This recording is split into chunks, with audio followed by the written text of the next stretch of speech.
Hi everybody, this is Alchemist 2 and I'm back again with another series review. Um, Sorry this is a little bit of a cold. It was the recent episode of The Magicians.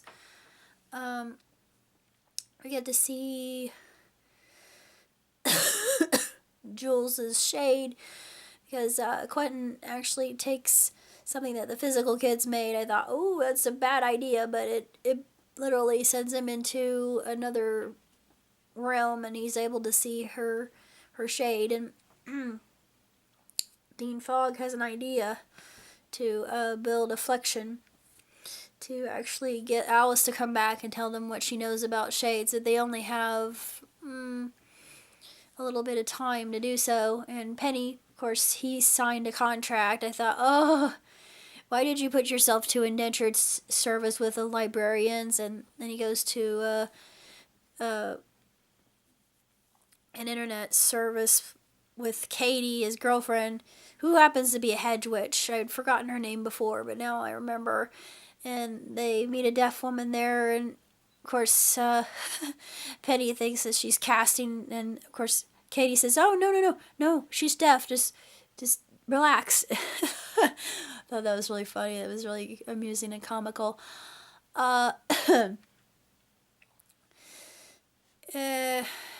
got the book that they were coming for to battle Renard, and of course, back in Fillory, there is quite a lofty amount of problems. Elliot just wants to be liked. Of course, I think that stems from just the fact that he came from a family that never really understood him due to the fact that he was homosexual, and his parents kind of frowned heavily upon that.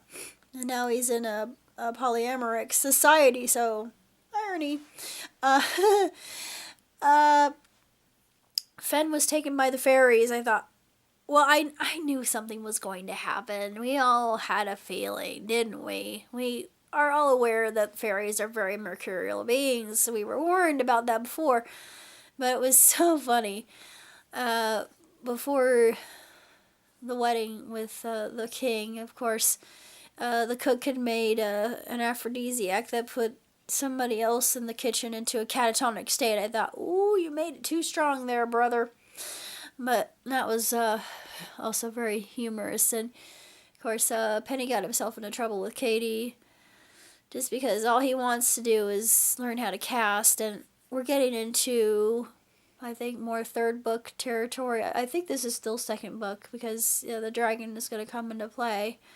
They had to petition the dragon, so I thought, oh, we get to see a dragon. Ah! Yeah, I'm really big into dragons, as if you don't know.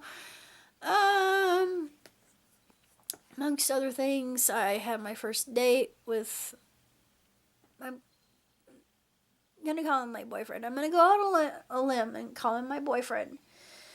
We have our second date, and of course I've been talking to other people about this, that he seems very fixated on physicality with me, and honestly, I'm really not looking for, I'm not focused on that. I do want, I mean, we have amazing chemistry. The chemistry is just off the charts, unbelievable, it's astronomical. And I've never had this with anybody before. Well, yeah, I have, but you know how that turned out. Anyway, I didn't talk to him. I know he's got his hopes up. He's like, you know, if he's very persuasive, like he's Latino, so he said, you know, this is him talking. No, you know, if we do it, I want to come back and do it again and again. Dude, shut up! I don't want to hear. No. Although that sounds. Sorry. Although it sounds very that's attractive. Although it sounds very persuasive and very seductive, I can't. I really don't want to give in to something like I just feel like if I did, I know it's not gonna happen, but if I did, he would up and leave me. I guarantee you, if it did happen, he would leave, even though he says he wouldn't. Because since first date, he has been very, very one-track minded, and, well, I just have to wait and see what'll happen on our second date and go from there, but things are going pretty well, and he's working in another factory, so that's a good thing. I'm not distracted by him. That's pretty much all I have to say, and this was an excellent episode. It was a little bit sadder than most, and we get to see a more contemplative, pensive Elliot, and a very distant Margot. A Margot that is distracted. Well, for good reason. And a very morose Quentin, which is also very understandable. And to have Alice back, even for a fraction of a few minutes, must have been so fulfilling for him. But, of course, it was so sad. I almost cried. I thought, oh, this is sheer torture for him. But I'm hoping that the information that he got was enough to actually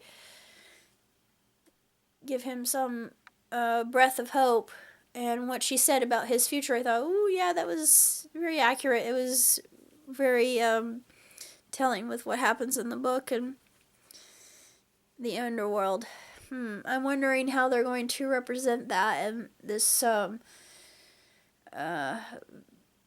vision that they've created, and I really like it. And then they showed a trailer for Valerian, and it looks unbelievable. I thought, you did not have to convince me, but when I saw the panels of all the different alien species just working on these spheres, and they're all electric, and they're moving them from one place to another, and then this is the kicker. They had an alien that had a peacock tail. I thought, yes, finally! I'm happy! Yeah, I guess I like peacocks. But anyway, that pleased me deeply. But I'm really looking forward to that. Of course, I had to wait until July, but hey, it gives me something to strive for. I've got a lot of things coming up. I don't know if I'm going to go to Comic-Con in April or not, because I'm watching my pennies. My job, I think it only pays bi-weekly, and it doesn't really pay that well, but hey, it's a job. It is what it is. That's pretty much all I gotta say about the Magicians and my update and everything else that's going on. So, until next time, live long, prosper. Ciao tutti.